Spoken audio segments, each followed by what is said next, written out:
Hi everyone, in front of me I've got SONY Xperia 5.4 and let me share with you how to update apps on this device.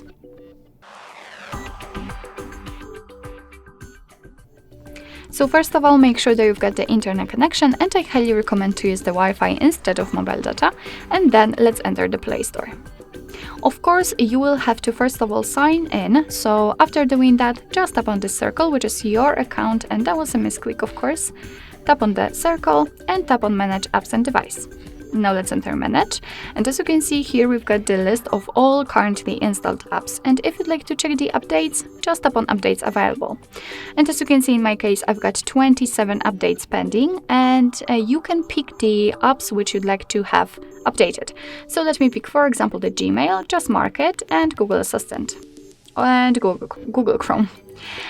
So basically after marking the apps, of course you can mark all of them, just tap on this update icon in the right upper corner, and as you can see the updates will be downloaded, and after that they will be successfully installed and automatically the apps will be automatically updated. So basically you don't really have to do anything more. So basically that's all. This is how to update the apps in your SONY Xperia 5.4. Thank you so much for watching. I hope that this video was helpful, and if it was, please hit the subscribe button and leave the thumbs up.